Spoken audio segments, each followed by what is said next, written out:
కరీంనగర్ జిల్లా తిమ్మాపూర్ మండలంలో కేంద్ర మంత్రి బండి సంజయ్ పర్యటించారు. రామకృష్ణ కాలనీలో 75 లక్షల ఎంజీఎన్ఆర్ఈజీ ద్వారా నిర్మించిన సీసీ రోడ్డును ప్రారంభించారు. రాష్ట్రంలో అత్యధికంగా సిఆర్ఐఎఫ్ నిధులను తీసుకొచ్చిన ఘనత మన కరీంనగర్ పార్లమెంటుదని బండి సంజయ్ తెలిపారు.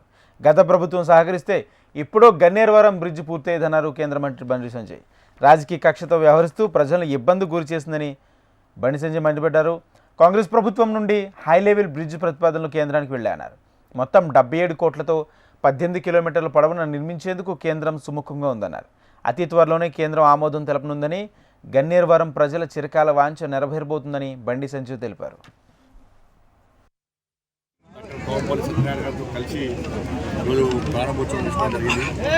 వారు నేను కలిసి ఈ రోడ్డుకు 75 లక్షల రూపాయలు ఈ రోడ్డుకు, దాంతోపాటు ఇక్కడ గ్రామాలకు సంబంధించి ఏజీఎస్తో కూడా దాదాపు 1,50 లక్షల రూపాయలతో అభివృద్ధి పనులను వాళ్ళిద్దరం కలిసి ప్రారంభించడం జరిగింది.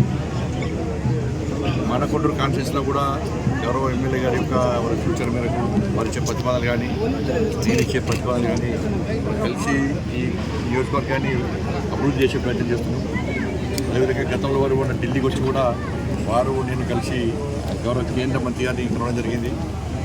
గన్నేరువరం నుంచి చింతకుంట బ్రిడ్జ్కి సంబంధించి అది కూడా నిర్మించే ప్రయత్నం ఇద్దరు చేస్తాను.